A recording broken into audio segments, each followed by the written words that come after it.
Querido amigo, estamos estudando o livro do Êxodo, examinando as experiências da nação de Israel depois de deixarem o Egito, depois de atravessarem o Mar Vermelho, ao iniciarem a marcha em direção ao Monte Sinai. Essas experiências correspondem às experiências cristãs. Em nosso último programa, vimos que o povo saiu pelo deserto depois de haver cantado o Cântico de Moisés e viajaram 3 dias sem encontrarem água. E depois, quando depararam com a água, essa água era amarga. Foi em Mara.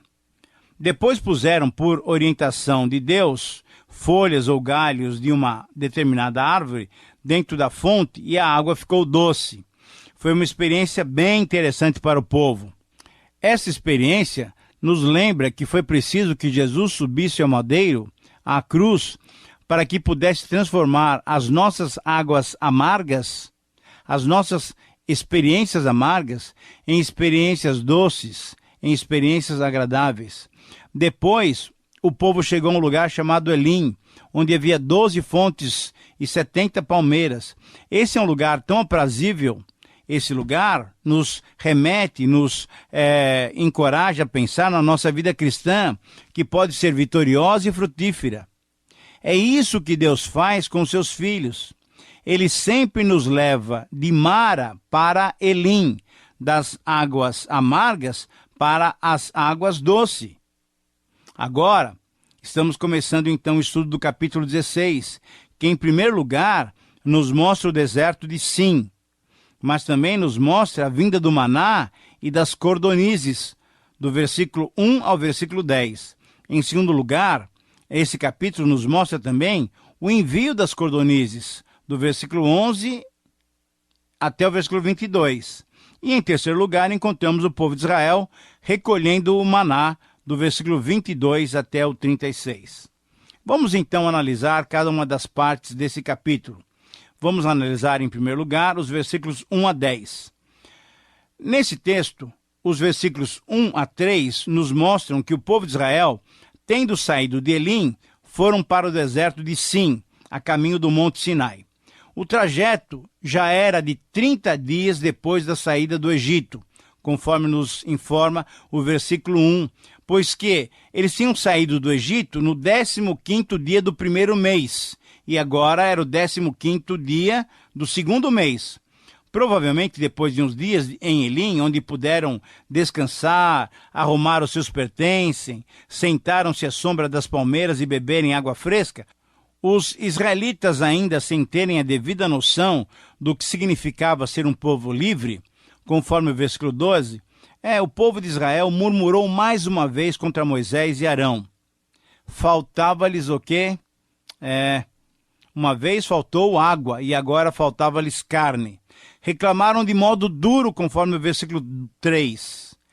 Quem nos dera tivéssemos morrido pela mão do Senhor? Morreríamos? Mas morreríamos comendo carne e pão até nos fartar.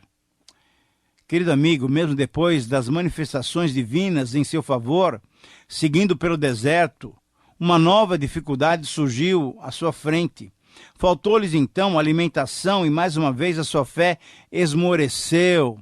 E murmuraram arrependendo-se de terem saído do Egito. Você percebe quanta cegueira espiritual e quanta ingratidão?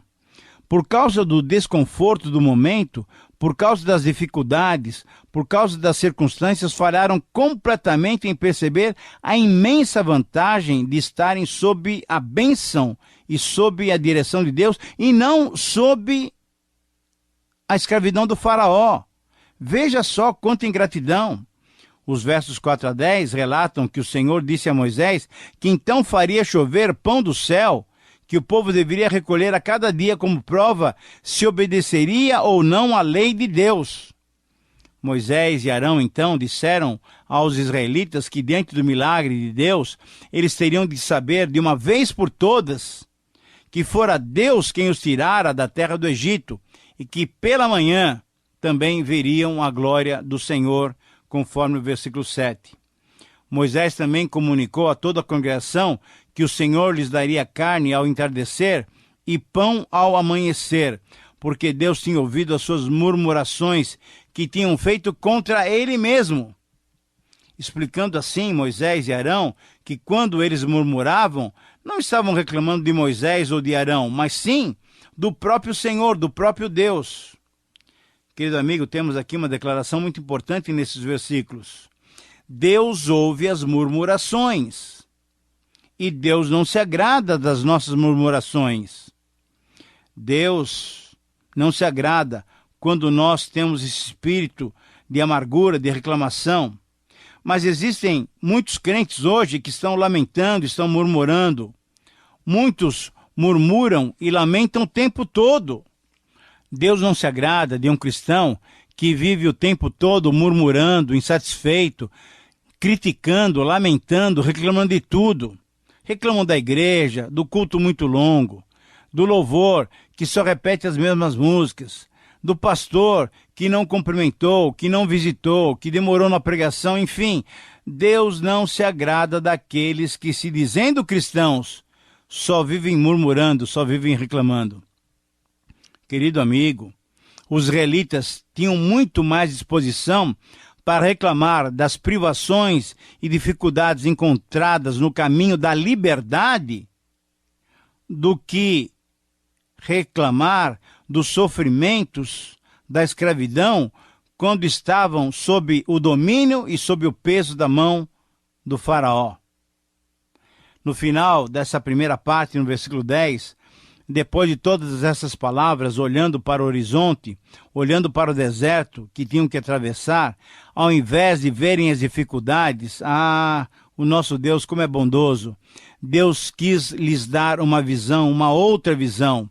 Deus quis estimulá-los, Deus quis encorajá-los e lhes revelou a sua glória na nuvem. A coluna de nuvem que à noite iluminava o acampamento e durante o dia dava sombra aos israelitas, era visível e notória a presença de Deus no meio do seu povo. A glória do Senhor, vista pelo povo, era exatamente o sinal da sua presença com eles em todos os momentos. Desde cedo o povo podia ver Deus se revelando a eles, por bondade, por misericórdia e por graça. Era assim e é assim que Deus trata os seus filhos.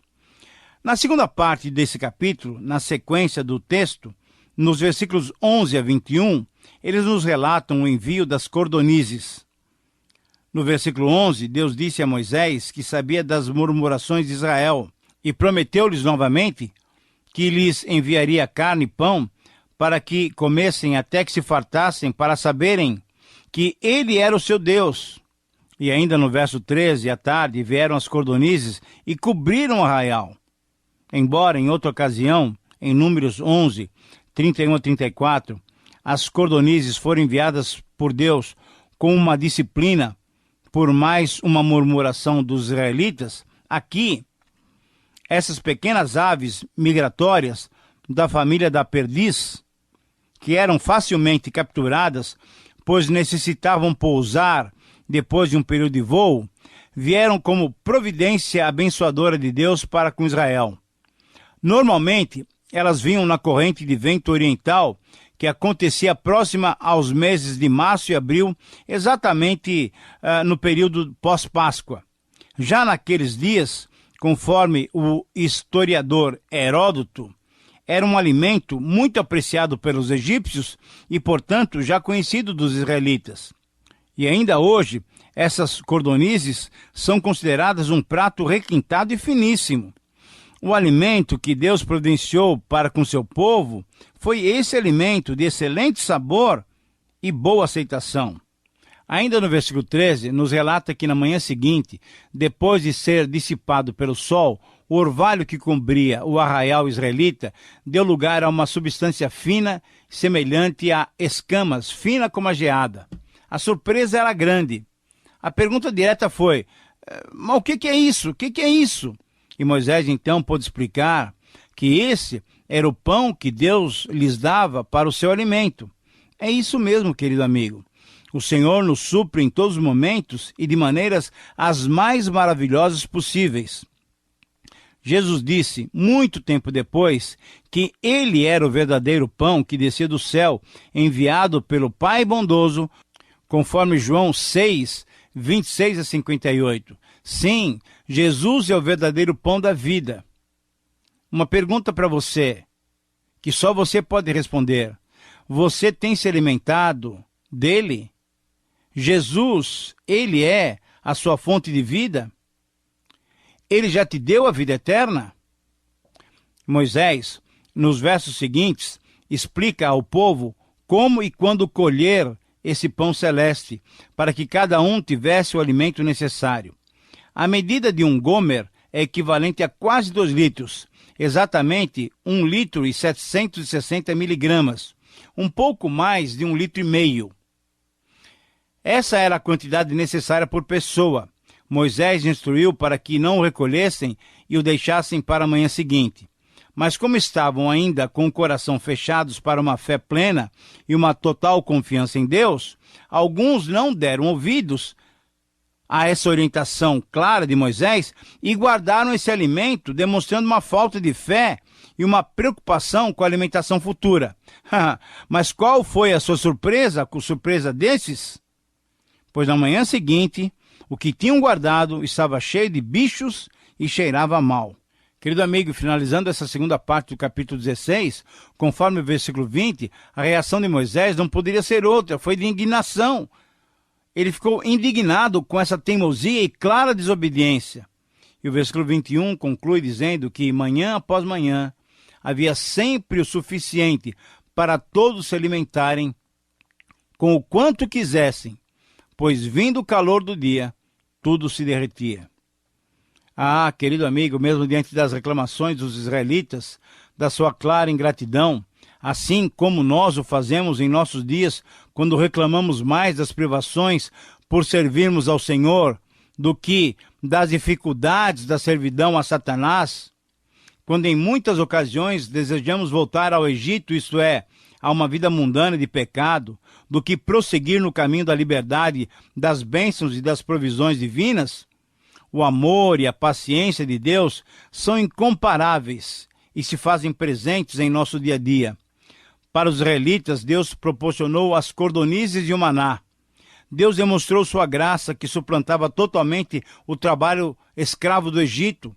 Ele lhes deu uma alimentação já preparada, pronta para comerem.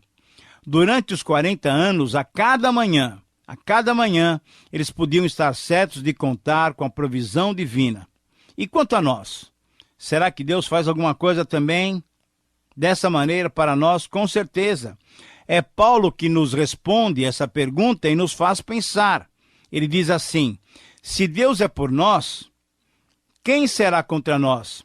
Aquele que não poupou o seu próprio filho, antes por todos nós o entregou, porventura não nos dará graciosamente com ele todas as coisas, isso é, tudo aquilo que nós necessitamos? É uma passagem de Romanos 8, 31 e 32. Sim, querido amigo, não há como comparar o cuidado que Deus tem por nós. Cada uma das nossas necessidades, mas veja bem, cada uma das nossas necessidades Ele há de suprir. Sim, cada uma delas são supridas quando buscamos em primeiro lugar o reino de Deus e a sua justiça. Você tem experimentado essa verdade em sua vida? Olha, deixe-me dar um testemunho. Graças a Deus, eu, professor Itamir, posso testemunhar que Deus tem sido fiel e eu e minha esposa e meus 3 filhos temos experimentado a fidelidade do nosso Deus dia a dia. Espero que você também possa testemunhar dessa mesma maneira. Mas vamos em frente, vamos analisar agora os versos 22 a 36, que são o final do nosso capítulo. Como vemos, Deus garantia o maná para cada dia, para cada manhã. Cada israelita tinha de ajuntá-lo cada manhã. Era uma experiência pessoal. Cada um tinha que ajuntar a sua porção. Bem, o maná fala de Cristo, que é o pão da vida. Isso é muito importante para estabelecermos aqui, antes de prosseguirmos. Por quê? Porque vemos em João, capítulo 6, versículo 32, que Jesus se apresenta como o verdadeiro pão do céu, o pão celeste que dá a verdadeira vida. O maná representa Cristo, que é o pão da vida, que proporciona vida ao mundo. Querido amigo, dizem os especialistas que fazendo aquela jornada pelo deserto, sem uma dieta correta, pode-se sofrer muitas complicações. Doenças horríveis e perigosas podem surgir. Porém, o povo de Deus alimentou-se bem com aquele maná que era como um complexo perfeito de vitaminas. Tudo quanto o organismo precisava para estar bem alimentado encontrava-se no maná. Era tudo quanto o povo precisava para o suprimento das suas necessidades físicas. Nos versos 22 a 26, encontramos a orientação para se guardar e santificar o sábado como um dia de descanso. Nem o maná deveria ser apanhado nesse dia. Assim vemos que as orientações sobre o sábado já haviam sido dadas aos judeus antes do Monte Sinai, antes dos 10 mandamentos, antes que viesse a lei. O versículo 27, porém, nos relata que alguns dentre o povo que não creram em Deus, sim, sempre temos essas pessoas no meio do povo de Deus, alguns que não creem. Eles saíram pela manhã do sábado para colher o maná, mas é lógico, não o encontraram. A reação divina foi esperada, conforme os versículos 28 a 30. As palavras do Senhor foram as seguintes: até quando recusareis guardar os meus mandamentos e as minhas leis? Considerai que eu vos tenho dado, no 6º dia, pão para 2 dias, exatamente para que não o procureis no sábado. Em outras palavras, será que vocês não entendem que eu, o Senhor, desejo de vocês? Será que vocês não entendem que o 7º dia estou lhes dando como um presente para o descanso, para a consagração? Ah, querido amigo, por que Deus agiu dessa maneira? Por que deu o maná na porção exata para cada dia? Por que não deu também no 7º dia, mas o deu em dobro no 6º dia? Você sabe dizer qual é a razão por que Deus agiu assim? Certamente, querido amigo, Deus queria testá-los. Deus queria desenvolver a fé no seu povo. É assim mesmo que Deus age. Mas alguns falharam nesse primeiro teste. Mas veja a maravilha, veja a bênção. Temos que perceber que Deus não somente providenciou o alimento, e alimento da melhor qualidade, mas providenciou também um descanso. Deus é tão bondoso. Amanhã é repouso, o santo sábado do Senhor, conforme as palavras do versículo 23. E Deus, querido amigo, é tão bondoso que não impôs dura e asperamente a observância do sábado. Ao invés disso, Deus deu graciosamente um dia, o 7º, para que descansassem. Mas alguns não entenderam, naufragaram na fé e foram procurar aquilo que não havia. Diante disso, podemos dizer, não houve alternativa senão transformar posteriormente esse descanso em lei, mas isso lá no Monte Sinai.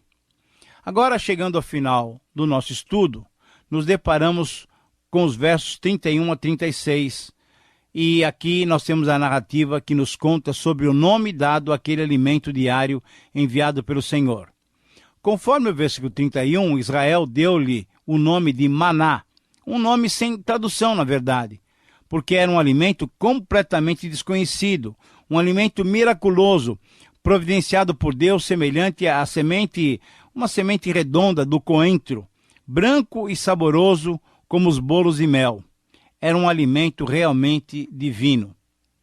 Querido amigo, embora alguns que não creem nos milagres divinos e nas intervenções sobrenaturais de Deus para com aqueles que o temem, tentem explicar a origem do maná, é certo que o maná não pode ser alguma coisa natural, um alimento originado pela secreção de algum inseto da região, nem podia ser confundido com alimentos já conhecidos por pelo menos 5 razões. E, quando alistarmos essas razões, nós vamos ver que realmente era um alimento miraculoso providenciado por Deus. Primeira razão, a quantidade que vinha diariamente era suficiente para que dele fartamente se alimentassem todos.